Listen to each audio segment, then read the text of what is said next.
একই কথা আমি বারবার বলবো, ও বউ ব্যবসায়িক, ওর আগের বউ দুইটাই ভালো ছিল, ও ভালো না, ওর ভালো কোনোদিন হবে।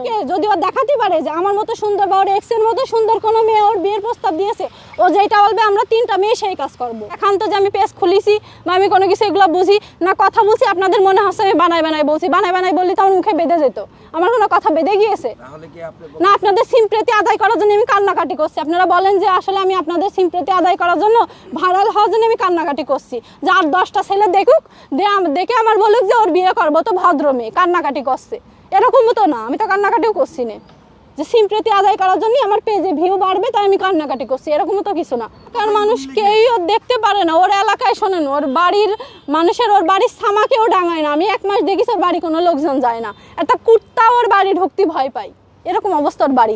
আর সেদিন ঝামেলা হয়েছে, বলছে ওই ঝামেলা হলেই জিনিসপাতি গুছাই, আমার যা আছে সব কিছু গুছাই, কয় যে সব দিয়ে দেবো। এখন ওই কিছু মহিলারা গেছিল যে বলছে এত সুন্দর বউ, এই বউ রাখতে পারবে না, আসিল কি সুন্দর, আর এখন হয়ে গেছে কিরকম, তুমি খেয়েছো মা?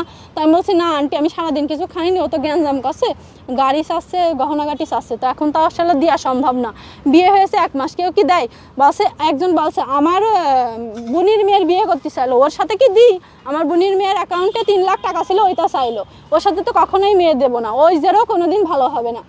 এই কথা ওর এলাকার মানুষ বললো। ওর মার কাছে আমি বললাম যে দেখেন আপনার ছেলের কথাই কথা বলছে, আপনার ছেলে কতদিন আর এইভাবে এরকম করবে? তা বলছে যে ছেলের টাকা পয়সা আছে, জৈবন আছে, যতদিন বিয়ে করবে ততদিন। ছেলে তার পয়সা যাচ্ছে না, মেয়ে মানুষ একবার বিয়ে হওয়ার পর পয়সা যায়, যেরকম তার এক্স একবার বিয়ে হয়েছে, ওর বানাই দিয়েছে 10টা বিয়ে হয়েছে, পেট ফেলা হয়েছে 10টা, এর সত্যতা কতটুকু? ও কোনো প্রমাণ দিতে পেরেছে যে ওর আগের বউ বাচ্চা ফেলেছে, খারাপ ছিল? এরকম কোনো কিছুই না। ও আসলে ওর দিয়ে লাখ লাখ কোটি কোটি টাকা ইনকাম করে নিয়েছে, 3 লাখ টাকা দিয়ে ছেড়ে দিয়েছে, ওই মেয়ের ফেস ভ্যালু নষ্ট হয়েছে, ওই মেয়ের পুরো মানে পুরো লাইফটাই ধ্বংস হয়ে গেছে। মাঝখান থেকে কিন্তু আলম হাসান ভালো থেকে গিয়েছে। আমি জানি না এই কথাগুলো বলার পরে ও আমার সাথে সংসার এমনিতেও করতে যাচ্ছে না।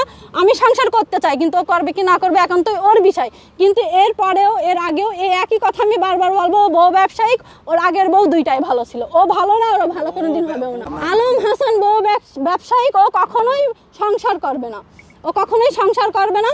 ও এইভাবেই এক একটা মেয়ে টার্গেট করবে, ডিভোর্সি মেয়ে টার্গেট করে তাদের দিয়ে ভিডিও করবে, করে কিছু টাকা ইনকাম করে ছেড়ে দেবে। ওর তো মাসিক একটা ইনকাম আসছে এই বউ দিয়ে, তা বউ 2-3 লাখ টাকা দিয়ে ছাড়লে সমস্যা কি? সেইটা আবার ছবি তুলে রেখে দেয়, রেখে দিয়ে প্রমাণ করে যে হলো দেহ ব্যবসায়িক। আরে দেহ ব্যবসায়িক হবে তো তোর মতো কন্টেন্ট ক্রিয়েটারে কেন বিয়ে করবে? বড় বড় মাপের লোক নেই, তাদের কেন বিয়ে করলো না? তোর কেন বিয়ে করলো? সবার লাইফে অপশন থাকে, ও সব ভিডিওতে বলে ওর নাকি মেয়েরা পাগল। ওর আইডিতে ঢুকে যদি ও দেখাতে পারে যে আমার মতো সুন্দর বা ওর এক্সের মতো সুন্দর কোনো মেয়ে ওর বিয়ের প্রস্তাব দিয়েছে, ও যেটা বলবে আমরা তিনটা মেয়ে সেই কাজ করব, ও যা বলবে তাই আমরা করব। কিন্তু ওর একটাই সমস্যা, ও আসলে ওর মাথায় সমস্যা আছে, বুঝেছেন? মানে ভাইরাল হওয়ার যে একটা মাথায় মস্তিষ্ক নষ্ট হয়ে যায় না,